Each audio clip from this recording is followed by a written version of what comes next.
एक बात जो निकल कर आई मेरी जीत से कि हमें शिक्षा की ओर ध्यान देना है। अगर शिक्षा नहीं मिलती है तो बहुत मुश्किल आगे बढ़ना।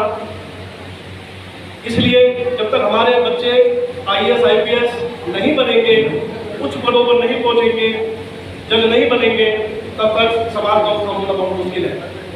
इसी कड़ी को आगे बढ़ाते हुए मैं माननीय धर्म प्रकाश भारतीय बौद्ध जी जो राष्ट्रीय बौद्ध महासभा के अध्यक्ष हैं, उनका और दो बार विधायक रह चुके हैं, आपको आमंत्रित करता हूं और जोरदार तालियों से उनका स्वागत किया जाए।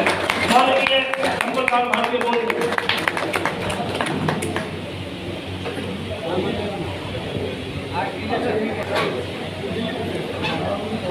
संसार को शांति और मानवता का संदेश देने वाले महाकारुणिक तथागत गौतम बुद्ध, बोधिसत्व परम पूजनीय बाबा साहब डॉक्टर अम्बेडकर जी, मानव समाज में जन्मे सभी संत गुरुओं के चरणों में नमन करते हुए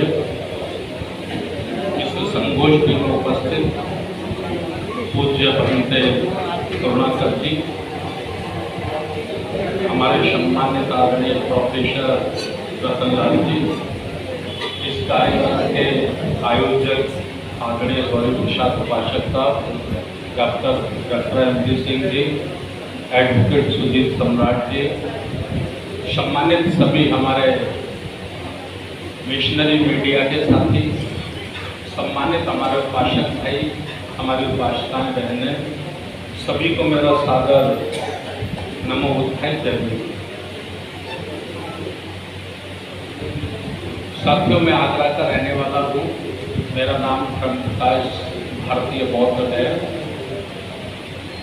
मैं 1980 से वामसेव के माध्यम से मान्यवर कांशीराम साहब के संपर्क में आ गया था। मेरे जीवन की कमाई ये थी कि कांशीराम साहब मुझे 10,000 की भीड़ में नाम से बुला लिया करते थे। ये मेरे जीवन की सबसे बड़ी कमाई थी। आदरणीय बहन कुमारी मायावती जी का भी बहुत बड़ा आशीर्वाद मेरे ऊपर रहा है। मैं उत्तर प्रदेश में 2 बार MLC रहा हूँ, 3 सरकारों में राज्य मंत्री का दर्जा रहा है, 10 बड़े बड़े राज्यों में बहुजन समाज पार्टी से प्रभारी के रूप में मुझे काम करने का मौका मिला है। ये साथियों मेरा परिचय है। 2 जुलाई 2003 से 2015 तक मैं MLC था। 2 जुलाई 2015 को अंतिम बार आदरणीय बहन जी के पैर छूकर उनसे मुक्त होकर और ये संकल्प लेकर के जब तक मेरे जिस्म में एक बूंद भी खून की है, मैं तब तक केवल और केवल बुद्ध धर्म का प्रचार प्रसार पूरे देश में करूँगा। ये करके राष्ट्रीय बौद्ध महासभा के माध्यम से हम लोग धर्म के काम में लगे हैं। कुछ साथी इधर खड़े हैं, अगर मेरा निवेदन स्वीकार करें तो इधर कुछ कुर्सियाँ खाली पड़ी हैं, आपका भी काम ठीक हो जाएगा, कुर्सियों का भी विचारों का सम्मान हो जाएगा। प्रोफेसर साहब ने बहुत सारी बातें रखी। मैंने तो आज के प्रोग्राम के लिए मैंने गौरी प्रसाद उपासक साहब से निवेदन किया था कि आप 30-35 लोग केवल बुला लें। हम लोग डिस्कशन करेंगे, चर्चा करेंगे कि धम्म का काम संपूर्ण भारत में एक योजनाबद्ध तरीके से कैसे चलाया जाए। लेकिन उन्होंने और उनके साथियों ने 25-30 लोगों का प्रोग्राम ना रखकर एक बहुत बड़ा प्रोग्राम कर दिया। इसके लिए मैं बहुत बहुत धन्यवाद देना चाहता हूँ। प्रोफेसर रतनलाल साहब भी अपना कीमती समय निकाल कर आज हमारे बीच में आए, मैं उनका भी आभार व्यक्त करना चाहता हूँ। समस्या 5-6 बिंदुओं पे मैं आप लोगों के बीच में बात रखूँगा।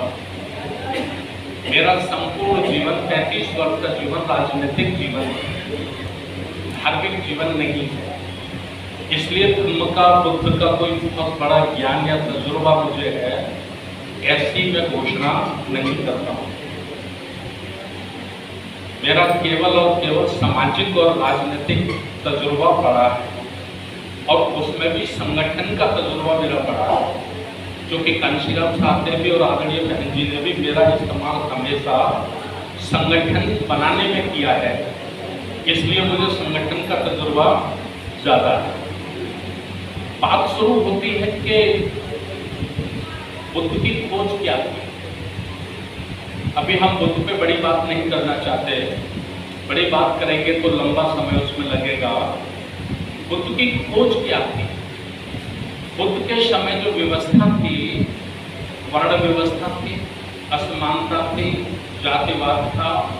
एक मजबूत व्यक्ति वर्ण व्यवस्था के आधार पर उच्च श्रेणी में घोषित किया हुआ व्यक्ति निम्न व्यक्तियों का शोषण करता था, और इससे सिद्धार्थ गौतम बहुत विचलित रहते थे, बहुत परेशान रहते थे। उनका हृदय करुणामय, उनको ये सब ठीक नहीं लगता।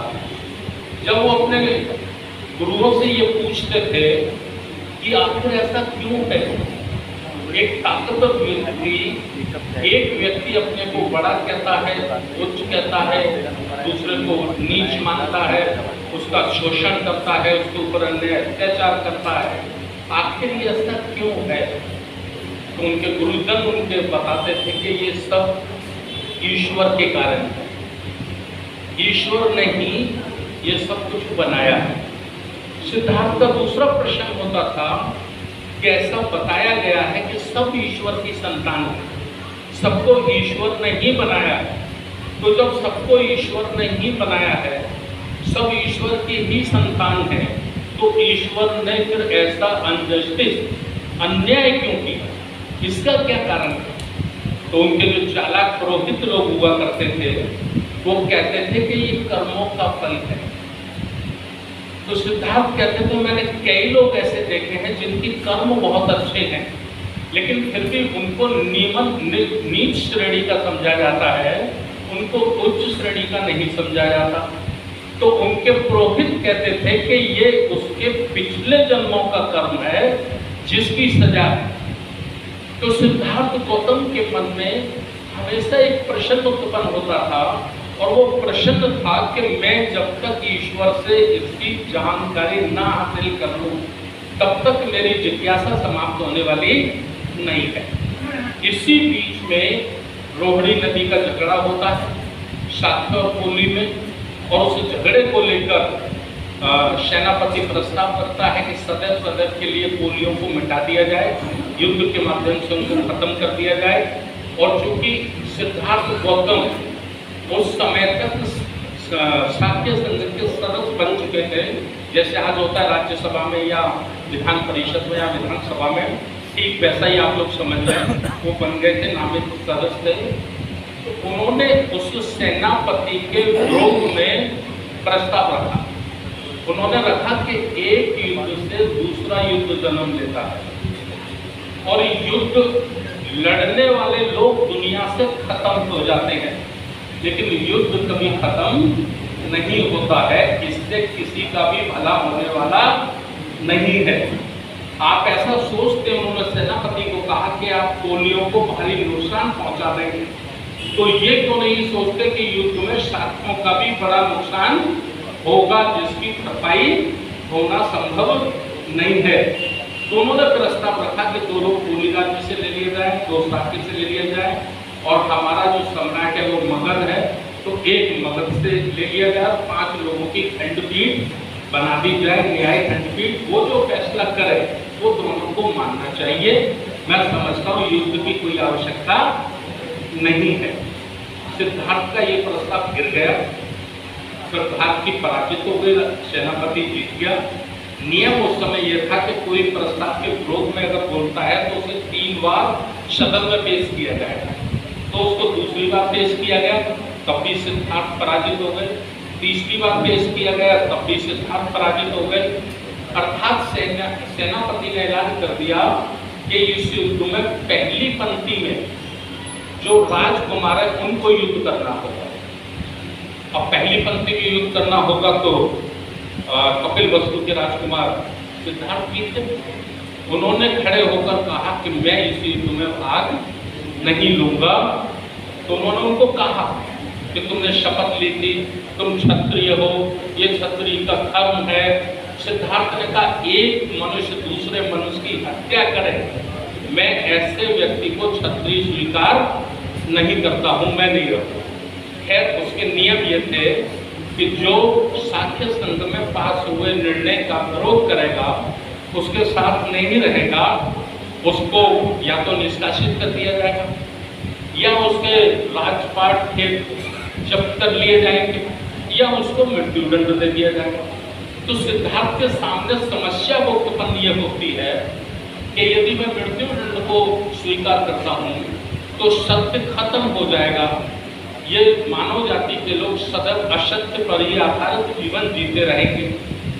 दूसरा होता है कि अगर मेरे जीते जी मेरे बाप के खेत, उनका राजपाट जब्त कर लिया गया तो ये बहुत बड़ा अपमान कम से कम मेरे लिए भी होगा और मेरे पिता के लिए भी होगा। तो तीसरा रास्ता ये निकलता है कि क्यों ना मैं देश छोड़ दूं, मैं देश छोड़ दूं, वो देश छोड़ के चले जाते हैं। ऐसा प्रचारित किया गया कि वो रात के अंधेरे में गए, ये दुष्प्रचार है। वो दिन के उजाले में गए, बहुत सारे शहर के लोग उनके पीछे पीछे गए और उन्होंने सबको समझाया। समझाते समझाते लास्ट में ये समझाया कि देखो आप मेरे साथ मत आओ, मैं जंगलों में जा रहा हूँ, मैं वन में जा रहा हूँ, और यदि आप मुझसे प्रेम करते हो तो आप सेनापति पर दबाव बनाइए कि कोल्ही और साक्यों का युद्ध नहीं होना चाहिए। प्रजा ने जाके दबाव बनाया। दबाव का परिणाम ये निकला कि युद्ध टल गया और वही खंडपीठ बनी। 4 साक्य राज्य से लिए गए, 4 कोली राज्य से लिए गए और 2 मगध राज्य से लिए गए, 10 की खंडपीठ बनी। अब कुछ साधु संत उनको मिलते हैं सिद्धार्थ को जंगल में और कहते हैं कि सिद्धार्थ, जिस समस्या के लिए आपने गृह त्याग किया वह समस्या तो समाप्त हो गई, तो अब आपका गृह त्याग करने का कोई सवाल नहीं है, आप लौट कर राजमहल जा सकते हैं। सिद्धार्थ क्या कहते हैं? सिद्धार्थ कहते हैं कि ये सही है। मैंने जब गृह त्याग किया था तब मेरी समस्या बहुत छोटी थी, 2 राज्यों का झगड़ा था, लेकिन मैंने ये दुनिया में देखा है कि पूरा मानव दुखों से पीड़ित है और इसको दुखों से मुक्त करने का उपाय मैं जब तक नहीं खोज लेता तब तक मेरा घर वापस जाना संभव नहीं है। मैं अब लौट कर राजमहल नहीं जाऊंगा।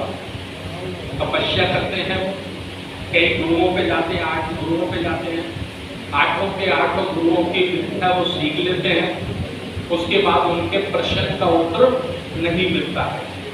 8 गुरु हाथ जोड़कर खड़े होते हैं कि सिद्धार्थ, जितना हम जानते थे हम सब बता दिए, इससे आगे तो हमको भी मालूम नहीं है। उसके बाद फिर वो स्वयं तपस्या करते हैं, विपश्यना करते हैं और आज से 2565 वर्ष पूर्व वैशाखी की पूर्णिमा को उनको बुद्धि प्राप्त होती है। भैया बात मत करिए आपस में, प्रोफेसर साहब ने क्या कहा था, बहुत आपने तो बात जाके चाय पी लीजिए। उनको बोधि प्राप्त होती है। अब सवाल ये खड़ा होता है कि उनको जो बोधि प्राप्त होती है वो क्या प्राप्त होता है?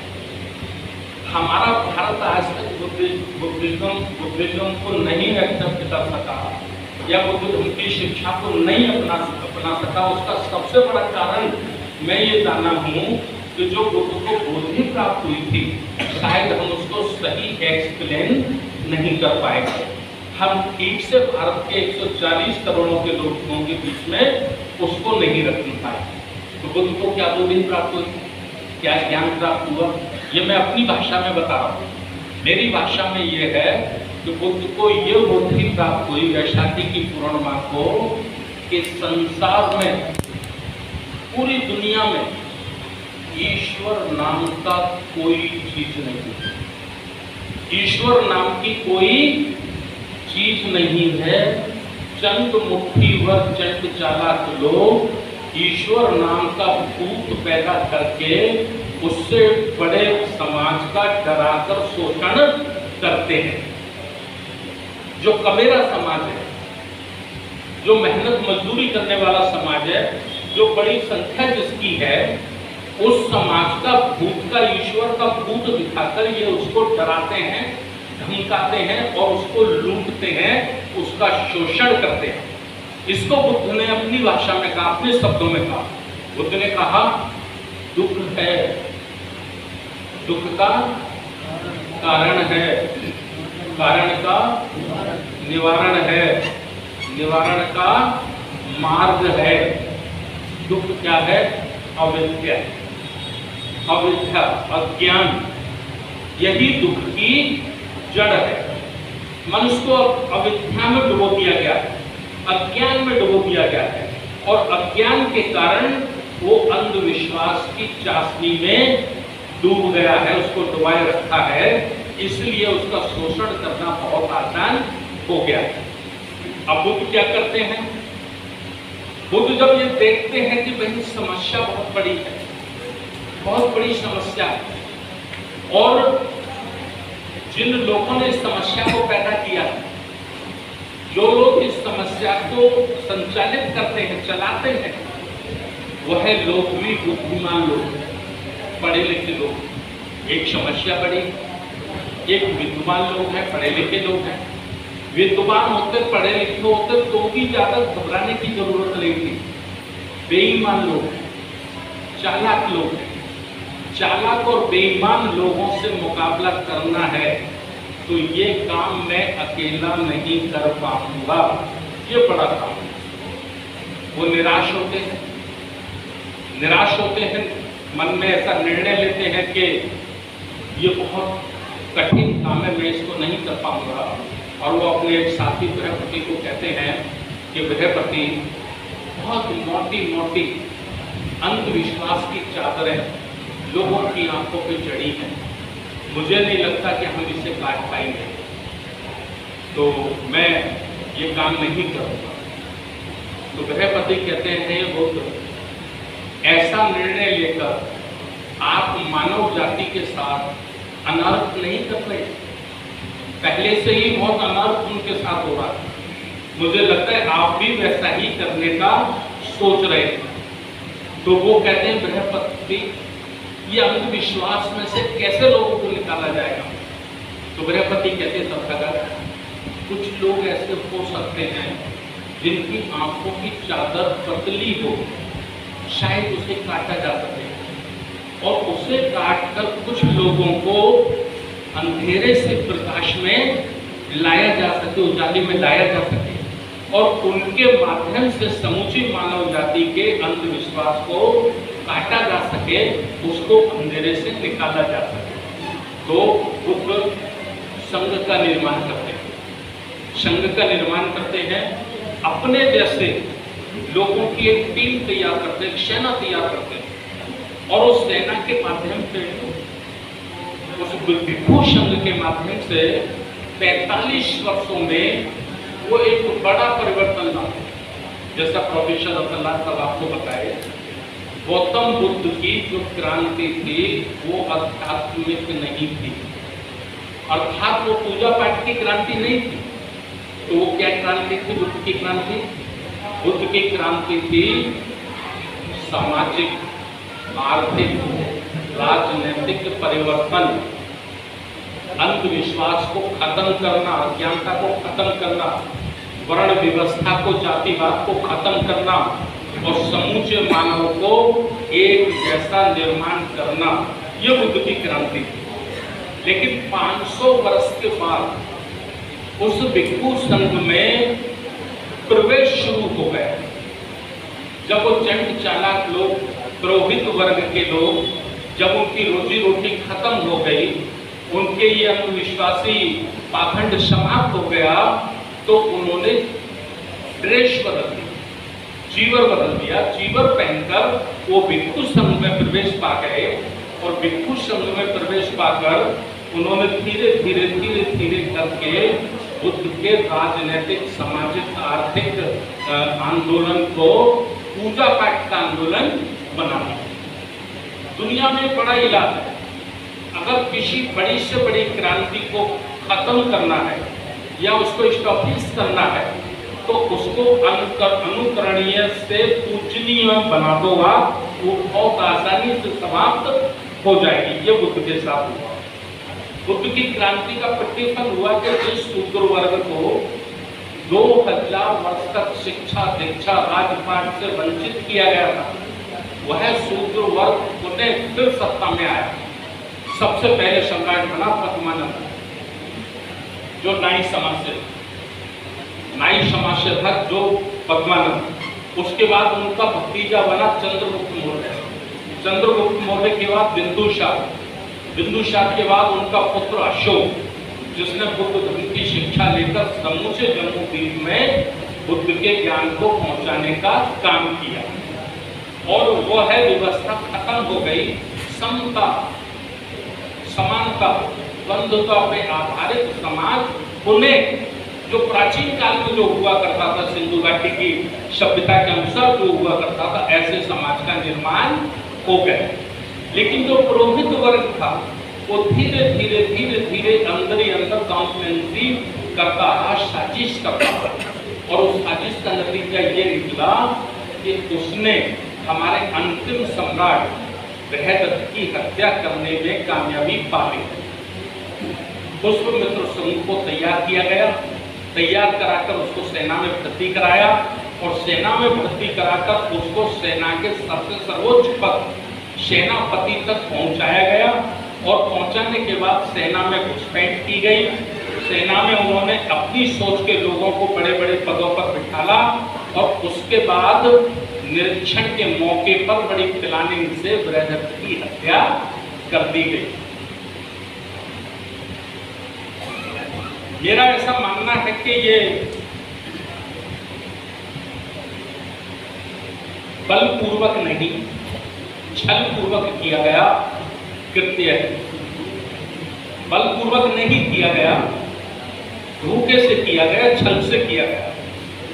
अब सवाल ये खड़ा होता है ये जानने के लिए, बाबा साहब डॉक्टर अम्बेडकर ने ग्रंथ लिखा, एक किताब लिखी है। उस किताब का नाम है क्रांति की प्रतिक्रांति। क्रांति की प्रतिक्रांति यदि हम पढ़ेंगे तो हम इसको बड़ा ठीक से समझ पाएंगे, जो मैंने अभी आप लोगों के बीच में बोला। अब सवाल ये खड़ा होता है कि उन लोगों का जिन्होंने ऐसा कृत्य किया, जिन्होंने बृहदत्त की हत्या की, उन्होंने ये प्रचारित किया कि भाई पहले ऐसा होता था कि एक व्यक्ति छल कपट से या धोखे से या ज्यादा ताकत पैदा करके एक राजा की हत्या कर देता था या उसको कैदी बना लेता था और उसका राजपाट कब्जा लेता था। ऐसी परंपराएं उस समय चलती थी। हमने मान लिया एक मिनट ऐसी चलती थी। लेकिन राजा से राजा बदलता था, राज्य से राज्य बदलता था, प्रजा के ऊपर किसी भी प्रकार की कोई परेशानी नहीं आती थी। प्रजा जैसे पहले रहती थी वैसे ही रहती थी।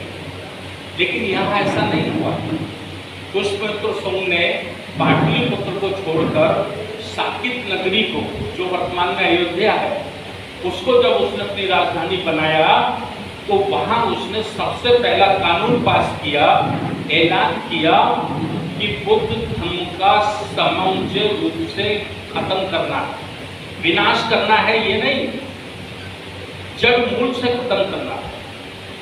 जड़ मूल से खत्म करना है तो अर्थात उसके जो धर्म के प्रचारक उस समय के थे, जो प्रचारक व्यवस्था थी, वो भिक्षु संघ था, भिक्षु होते थे।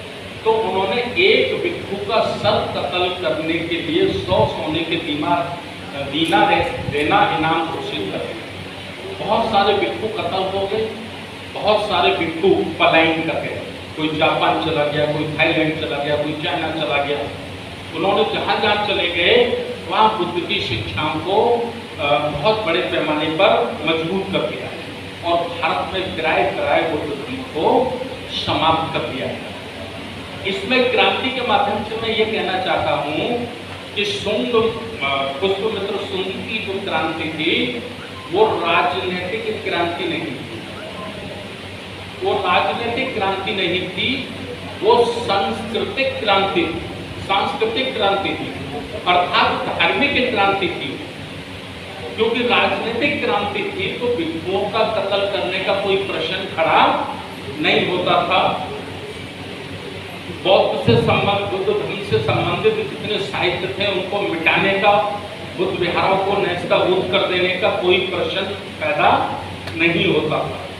तो ये जो ब्राह्मण संस्कृति थी, जिस ब्राह्मण संस्कृति के आधार पर उन्होंने हजारों वर्ष तक मनुष्य का शोषण किया, उसी ब्राह्मण संस्कृति को उन्होंने पुनः स्थापित किया पुष्पमित्र सुंग के माध्यम से। तो आज हम लोग देश में देखते हैं। आज मैं दूसरा सवाल खड़ा करता हूं।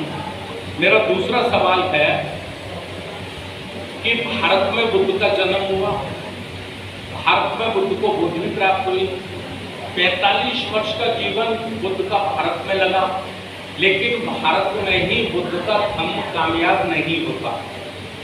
जहां कभी बुद्ध नहीं गए, जापान, थाईलैंड, बर्मा, श्रीलंका, वहां बुद्ध का धम्म कामयाब, वहां उनकी शिक्षाएं सफल हैं, लेकिन भारत में बुद्ध की शिक्षाएं सफल नहीं है। तो अब प्रश्न ये खड़ा होता है कि शिक्षा सफल नहीं है या शिक्षा सफल नहीं होने दी जाती है। तो मैं इस नतीजे पर पहुंचता हूं कि बुद्ध की शिक्षाओं को सफल नहीं होने दिया जाता। अब प्रश्न खड़ा होता है कि क्यों सफल नहीं होने दिया जाता? तो इसलिए नहीं सफल होने दिया जाता है कि बुद्ध की शिक्षा, बुद्ध का धम्म अगर सफल होता है, कामयाब होता है, तो वही वर्ग, वही पुरोहित वर्ग जिसको जन्म के आधार पर ही सर्वश्रेष्ठ घोषित किया गया है, बुद्ध का धम्म अगर कामयाब होता है तो फिर वो जन्म के आधार पर सर्वश्रेष्ठ नहीं रहेगा। उसको सामान्य नागरिक के मुकाबले खड़ा होना होगा। अगर वो ज्ञानी होगा, तपस्वी होगा, चरित्रवान होगा, नैतिक होगा, तो ही उसको समाज में सम्मान मिलेगा, अर्थात उसको समाज में सम्मान नहीं मिलेगा।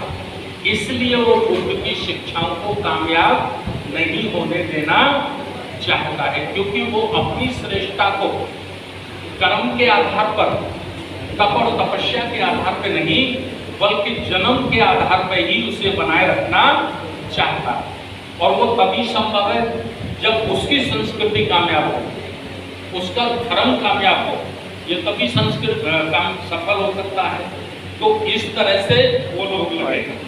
दूसरा सवाल आता है कि जो वो लोग हैं, क्या वो असंगठित हैं या संगठित हैं? वर्तमान भारत की मैं बात कर रहा हूँ, वर्तमान समय। तो आज हम संपूर्ण भारत का जब सर्वे करते हैं या उसका निरीक्षण करते हैं, तो हम इस नतीजे पर पहुंचते हैं कि वह वर्ग आज बड़े पैमाने पर संगठित है और उसका एक संघ है जिसका नाम है आरएसएस। बुद्ध ने जब उस व्यवस्था को खत्म किया था तब हमारे पास संघ था जिसका नाम था भिक्षु संघ। आज हमारे पास भिक्षु तो है लेकिन भिक्षु संघ नहीं है। भिक्षु तो है लेकिन भिक्षुओं का कोई कारगर संघ हमारे पास नहीं है। हम आज असंगठित हैं और वह लोग आज संगठित हैं। ये मूल बदलाव आज की दृष्टिकोण में है। दूसरा, उस संगठन की ताकत क्या है? तो उस संगठन की ताकत हम जब देखते हैं तो हम इस नतीजे पर पहुंचते हैं कि 2 लाख ब्राह्मणों के लड़कों ने अपने को अविवाहित रखकर संघ को दान किया हुआ है। उन्होंने आरएसएस को समर्पित किया है हिंदू राष्ट्र बनाने के लिए, अर्थात पुनः भारत को ब्राह्मण संस्कृति, मनु संस्कृति का राष्ट्र घोषित करने के लिए। ये उनकी पहली ताकत है। दूसरी ताकत क्या है? दूसरी ताकत है उनके पास 10 लाख सक्रिय मेंबर हैं, ट्रेड किए हुए, कैडर के आधार पर तैयार किए हुए 10 लाख उनपे सक्रिय कार्यकर्ता है पूरे भारत में। तीसरी ताकत क्या है? तीसरी ताकत है उनके पास 50 लाख पूरे देश में आरएसएस के मेंबर हैं। चौथी ताकत क्या है? चौथी ताकत है उनके साथ इस देश का 100% मीडिया है, चाहे इलेक्ट्रॉनिक मीडिया, चाहे आपका प्रिंट मीडिया, सारा का सारा मीडिया आरएसएस की विचारधारा का प्रचार प्रसार करता है, उनकी आइडियोलॉजी को वो सपोर्ट करता है। पांचवी ताकत क्या है? पांचवी ताकत है इस देश का उद्योगपति। इस देश का जो उद्योगपति है, टाटा, बिरला, अडानी, अंबानी जैसे लोग, वो अपनी इनकम का 10% भाग संघ को दान करते हैं, उन्हें इस देश में मनुस्मृति लाने के लिए। छठवीं ताकत क्या है? छठवीं ताकत है हम जैसे हमारा जो बहुजन समाज है, जिसकी संख्या लगभग देश में 100 करोड़ है, वो 100 करोड़ लोग लाखों लाखों करोड़ों रुपया मंदिरों में चढ़ाते हैं, और वो चढ़ावा हमारा धन हमारे खिलाफ ही इस्तेमाल होता है। आपने जी न्यूज़ पे एक बार देखा होगा कि 4 मंदिरों की एक वर्ष की इनकम भारत के खजाने से ज़्यादा है। तो 5 लाख मंदिर है, ये तो 4 लाख मंदिर की रिपोर्ट है, तो 5 लाख मंदिर पे कितना रुपया होगा? ये उनकी ताकत है। सातवीं ताकत क्या है? सातवीं ताकत है, हम कहते हैं संविधान। संविधान बाबा साहब डॉक्टर अम्बेडकर ने लिखा है। संविधान में हमको पावर दिया गया है, लेकिन संविधान का जो पावर है, वो संविधान पे जो पावर ताकत देने वाली स्थान है, पोस्ट है, पद है, उन सारे पदों पर आज आरएसएस के लोगों का कब्जा है। मुझे कोई संकोच नहीं है कहने में कि चपरासी से लेकर अधिकारी तक और झाड़ू से लेकर जुडिशियरी तक, गांव के सरपंच से लेकर राष्ट्रपति भवन तक, उन्होंने चारों तरफ से संपूर्ण शक्तियों को अपने पोजीशन में ले लिया है, अपने कब्जे में ले लिया है। देखिए, मैं मान्यवर काशीराम साहब का शिष्य हूँ।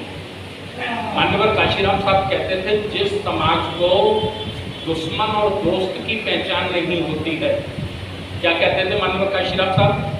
काशीराम साहब कहते थे, जिस समाज को दोस्त और दुश्मन की पहचान नहीं होती है, वह समाज कभी कामयाब आंदोलन नहीं चला सकता। अगर कामयाब आंदोलन चलाना है तो दोस्त और दुश्मन की पहचान करना अत्यंत आवश्यक है, बिना उसके हम सफल आंदोलन नहीं चला सकते। ये मैंने आपको बताया। अब हम अपने पे नजर डालते हैं, हम अपने पे नजर डालते हैं, हम कहाँ खड़े हैं। इस देश का शेड्यूल कास्ट, इस देश का शेड्यूल ट्राइब, इस देश का ओबीसी,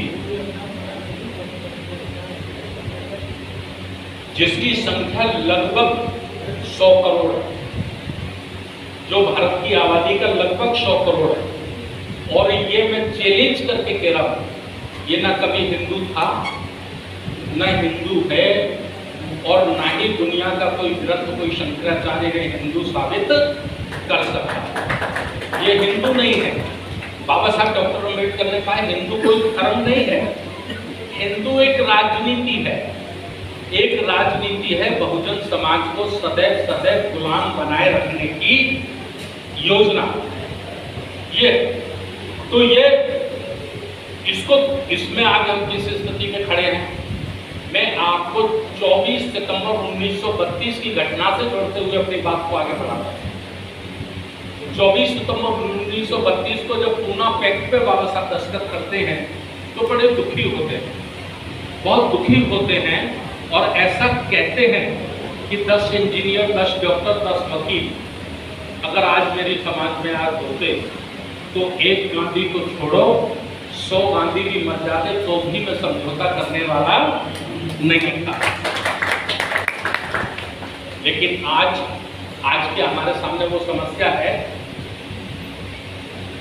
जो 1932 में बाबा साहब के सामने थी। वो समस्या आज तो नहीं है। आज तो सैकड़ों की संख्या में आईएएस हमारे पास है, सैकड़ों की संख्या में आईपीएस हमारे पास है, लाखों की संख्या में वकील, डॉक्टर, इंजीनियर हमारे पास है कि नहीं?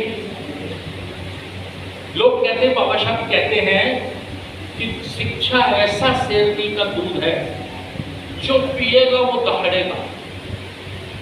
मैं भी मानता हूँ शिक्षा एक ऐसा दूध है लेकिन क्या आज ये कथन साबित हो रहा है? आज क्या ये सत्य की कसौटी पर उतर रहा है? ये अध्ययन करने की जरूरत है। अगर बाबा साहब डॉक्टर अम्बेडकर की औलादें अध्ययन नहीं करेंगी तो कौन करेगा? उनको तो करना ही होगा। बाबा साहब की औलादों को तो अध्ययन करना ही होगा। हमारा जितना बड़ा शिक्षक, हम शिक्षक का नाम मानक क्या रखते हैं? मानक माने हमें छोटा सा मानक रख ले तो भाई जो जिसने आईएएस का कंपटीशन पास कर लिया वो हमारा बड़ा शिक्षक हो गया, जिसने आईपीएस का कर लिया वो हमारे दूसरे नंबर का शिक्षक हो गया, जो डॉक्टर बन गया, इंजीनियर बन गया, प्रोफेसर बन गया वो हमारे तीसरे चौथे नंबर का शिक्षक हो गया। मैं भी जिन्होंने इंटर बीए पास कर लिया उनकी बातें नहीं कर रहा, मैं उनकी बातें कर रहा हूँ जिन्होंने डिग्रियां ली। अब सवाल खड़ा होता है कि सबसे बड़ा शिक्षक हमारा आईएएस और आईपीएस हुआ ना। अब अध्ययन करिए आप, वो दहाड़ता है क्या? वो दहाड़ता है या धूम दबा के भागता है? मैं समझता हूँ जूता काटने वाला दहाड़ता देखा है मैंने, लेकिन आईएएस और आईपीएस को दहाड़ते नहीं देखा। ये मैं बड़े कड़वा सच बोल रहा हूँ आपसे, बुरा मत मानिएगा मेरी बात। बाबा साहब जिस कारवा को आगे लाए थे, तो जो उन्होंने कहा था कि अगर आगे ना ले जा सको तो कम से कम बीच में मत जाने देना। अध्ययन करिए, हम आगे ले जा रहे हैं कि पीछे जाने दे रहे हैं या रोके हुए? आगे हम नहीं ले जा रहे, सोचा ही नहीं हमने कभी आगे ले जाने के लिए, और ना हम वही रोक पा रहे हैं, बल्कि उद्देश्य प्रतिदिन बड़ी तेजी से पीछे की ओर जा रहा है। कब जा रहा है?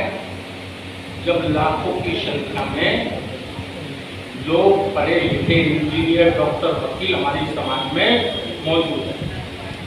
ये बात मैं इसलिए कह रहा हूँ, इसका कहने का मतलब ये नहीं हमको शिक्षा ग्रहण नहीं करनी चाहिए, लेकिन शिक्षा दो प्रकार की होती है। एक शिक्षा होती है जिससे नौकर बनते हैं, नौकरी मिलती है, और एक शिक्षा होती है जिससे इंसान बनते हैं, इंसान बनने की शिक्षा होती है। तो हमने नौकर बनने वाली शिक्षा तो ग्रहण की है, लेकिन एक अच्छा इंसान बनने वाली शिक्षा ग्रहण नहीं की है। ये हमारी कमजोरी है। मैं उदाहरण में बताता हूँ, सबूत में बताता हूँ।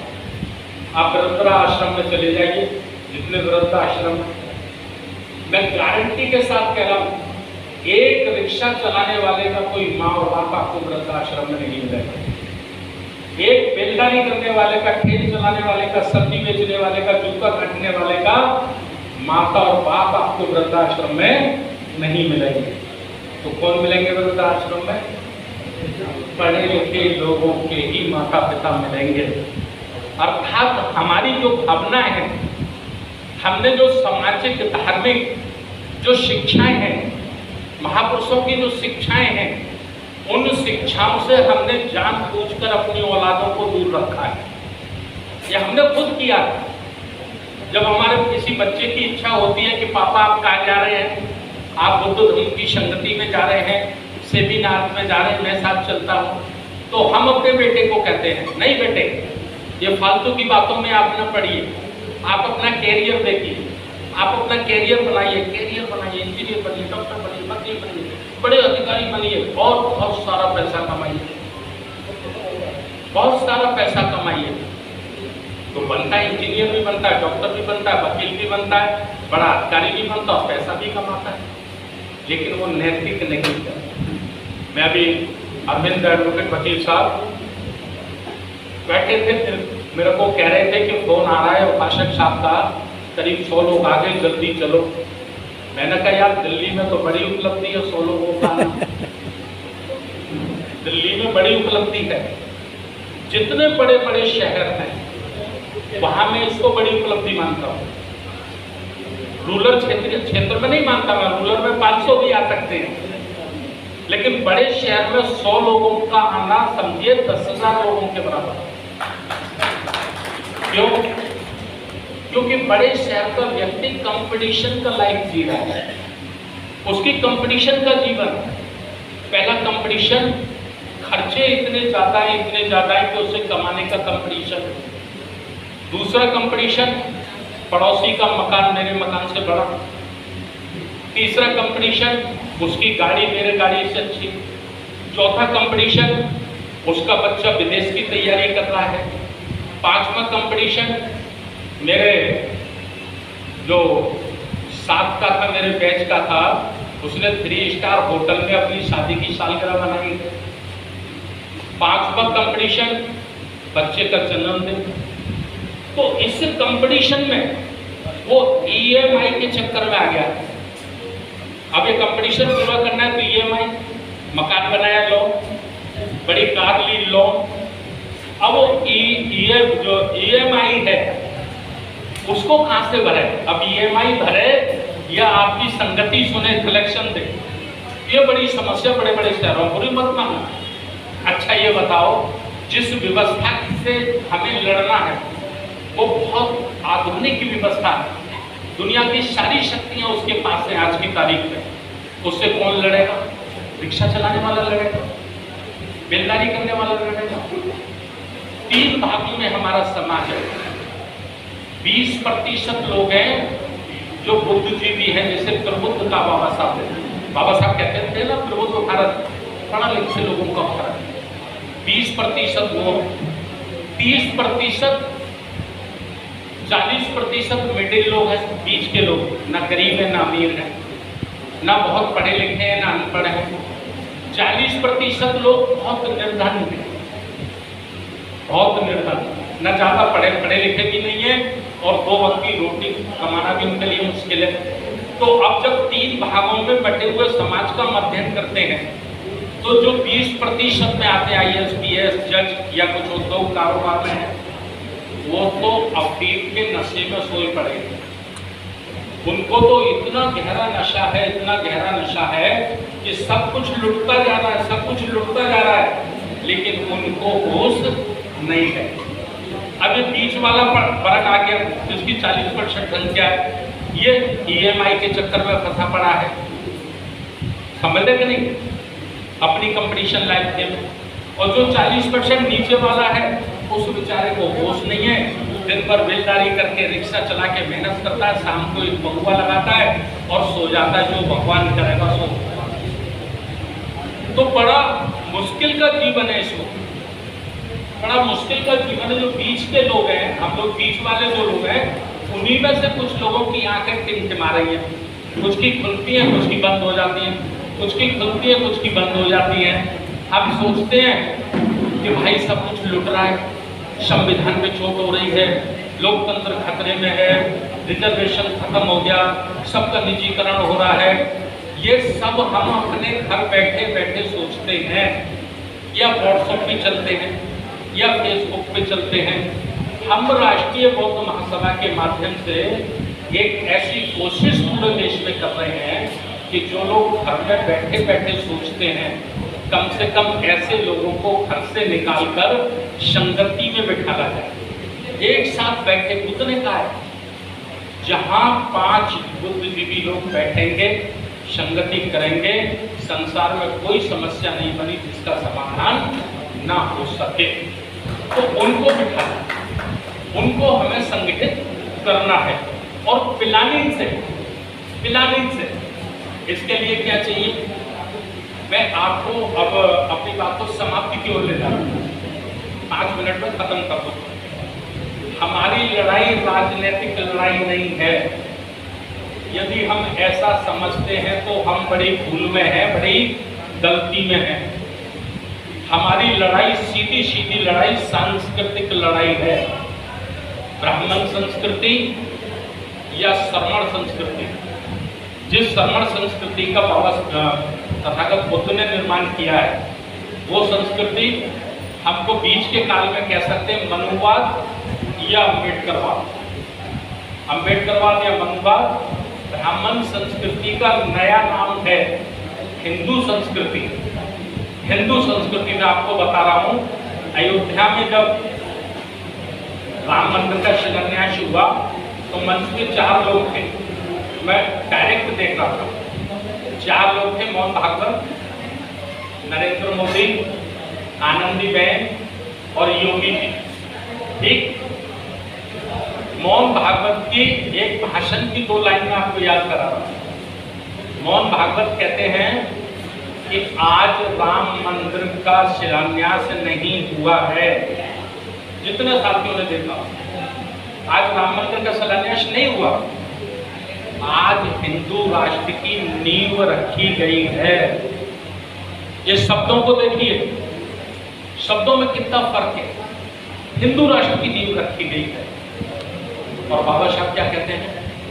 बाबा साहब कहते हैं अपना सब कुछ मिटाकर भी, अपना सब कुछ मिटाकर भी कभी इस देश को हिंदू राष्ट्र मत बनने देंगे। ये बाबा साहब कहते हैं। तो इसकी तैयारी हमको करनी है, अर्थात हमको समाज को तैयार करना है, 100 करोड़ लोगों को तैयार करना है। और वो कैसे कर पाएंगे? उसके लिए सिस्टम चाहिए। सिस्टम माने एक जिले में 5 लोग कैडर के आधार पर तैयार किए गए लोग, एक तहसील में 5 लोग, एक वार्ड में 5 लोग, एक मोहल्ले में 5 लोग। ये सेना बनानी पड़ेगी हमें। एक स्टेट में 5 लोग, ये सेना बनानी पड़ेगी और उसको पूरी ट्रेनिंग देनी पड़ेगी, उसको बिल्कुल प्रशिक्षित करना पड़ेगा। प्रशिक्षण से मैं एक उदाहरण आपको देता हूँ। आपने सुना होगा कोरेगांव, 500 महार सैनिकों ने 28,000 पेशवाओं को पराजित किया। क्यों किया? संख्या तो उनकी ज्यादा थी, घोड़े तलवार तो उन पे ज्यादा थे, लेकिन 500 ने कैसे कर दिया? क्योंकि वो 500 प्रशिक्षित थे और उनके मन में आग थी हजारों वर्षों का बदला पूरा करने की। इस किस्म की हमको सेना तैयार करनी है। तो वो सेना तैयार करने के लिए आज हम हमारे पहले से देख रहे हैं बाबूजी हरिबाल गौर जी बहुत समय से चले गए क्या? वो इधर काम कर रहे हैं, राष्ट्रीय पौध महासभा का देख रहे हैं। तो इसके लिए अभी हम 5-6 लोगों की टीम यहाँ बनाना चाहते हैं। 5-6 लोगों की टीम हम बनाना चाहते हैं। आप लोग उनको सहयोग करेंगे। योगेश गौतम जी हमारे पहले से ही राष्ट्रीय सचिव में दिल्ली के प्रभारी हैं, युवा हैं, 30-32 वर्ष की उनकी उम्र है। दूसरे हमारे माननीय भोज प्रकाश जी हैं। भोज प्रकाश जी हैं क्या इधर? व्यवस्था में लगे हुए, कोई बात नहीं। ये अध्यक्ष के रूप में आपके बीच में काम करेंगे। दूसरे हैं हमारे माननीय देशराज आनंद जी। देशराज आनंद साहब ये उपाध्यक्ष के रूप में काम करेंगे। तीसरे हैं हमारे मांगेराम प्रेमी जी, ये हमारे महासचिव के रूप में दिल्ली में काम करेंगे। महेश्वर सिंह जी हैं हमारे, महेश्वर सिंह जी संगठन सचिव रहेंगे। ओम प्रकाश जी हमारे सचिव रहेंगे। और हमारी बहन निशा आनंद जी ये महिला विंग की प्रदेश की दिल्ली की अध्यक्ष रहेंगी, चलेगी। तरुण देव जी हमारे ये सचिव रहेंगे, तरुण देव जी। तो ये टीम हम लोग तैयार कर रहे हैं। और चूंकि हमारा संघर्ष सीधा सीधा आरएसएस से, आरएसएस जो चाहता है वो हम नहीं चाहते हैं। बड़े छोटे शब्दों में समझ लीजिए। और जो हम चाहते हैं वह आरएसएस नहीं चाहता। हम चाहते हैं ये देश भारत रहे, धर्मनिरपेक्ष रहे। हम चाहते हैं हमारा देश लोकतांत्रिक आजाद रहे। हम चाहते हैं बाबा साहब डॉक्टर अम्बेडकर का संविधान मजबूत और कायम रहना चाहिए। और वह लोग यही सब कुछ नहीं चाहते हैं। तो उसका कड़ा विरोध करने के लिए, मुंह तोड़ जवाब देने के लिए हमें समाज को बिल्कुल डिफेंस की तरह तैयार करना होगा। एक उदाहरण से मैं समझा देता हूँ। 2000 में अटल बिहारी वाजपेयी ने एक आयोग बनाया था जब वो प्रधानमंत्री थे, और उस आयोग का नाम रखा गया था संविधान समीक्षा आयोग। तो कांशीराम साहब ने कहा था कि समीक्षा इस बात की होनी चाहिए कि अब तक जो सरकारें बनी है उन्होंने संविधान पर काम किया कि नहीं किया। संविधान की समीक्षा नहीं होनी चाहिए। और कांशीराम साहब ने 5000 रैलियां और सभाएं पूरे देश में की और एक ही सब 2 भाषण में कहते थे कि संविधान को अगर छुआ भी तो खून बहेगा सड़कों पे। नतीजा ये हुआ कि वो संविधान आयोग अटल बिहारी वाजपेयी को वापस लेना पड़ा। तो मैं ये कह रहा हूँ, संविधान ने अगर हमको अधिकार दिया है, सम्मान दिया है, बराबरी दी है, तो संविधान की रक्षा करने के लिए हमको भी बलिदान देना होगा, हमको भी कुर्बानी त्याग करना होगा। यही बुद्ध का धम्म है। बाबा साहब डॉक्टर अम्बेडकर ने एक ग्रंथ लिखा है बुद्ध और उनका धम्म। उसको लिखने में बाबा साहब को पूरे 5 वर्ष लगे। संविधान लिखने में 2 साल 11 महीने 18 दिन और बुद्ध का धम्म लिखने में 5 वर्ष क्यों लगा? क्योंकि बाबा साहब जानते थे कि मेरे द्वारा लिखा गया ग्रंथ दुनिया के लोगों के लिए होगा, इसलिए उसमें कोई कमी ना रह जाए, कोई उंगली उसके ऊपर ना उठा पाए। जब हम उसको पढ़ते हैं तो उसमें पहुंचते हम इस नतीजे पर कि बुद्ध का आंदोलन समता, बंधुता, स्वतंत्रता पर आधारित गैर बराबरी को समाप्त कर न्याय व्यवस्था पर आधारित धर्म है और वही संविधान में बाबा साहब ने हमको दिया है। तो लोकतंत्र को बचाना, संविधान को मजबूत रखना, ये बाबा साहब डॉक्टर अम्बेडकर के बेटों की नैतिक जिम्मेवारी है। इसके लिए हम लोग निकले, तैयार हो, आगे आए। समय बहुत हो गया है, मैं आपका और समय नहीं लेना चाहता। जिन साथियों ने भी टाइम दिया उनका मैं आभार व्यक्त करता हूँ और मैं ऐसा निवेदन करता हूँ कि अक्टूबर के महीने में हम लोग दिल्ली प्रदेश का जो हमारा प्रबुद्ध समाज है, पढ़ा लिखा समाज है, चिंतनशील समाज है, उसको बैठकर एक बहुत बड़ी संगति हम लोग करना चाहते हैं, तभी हम समाज को जगा पाएंगे। बहुत बहुत धन्यवाद। नमो बुद्धाय।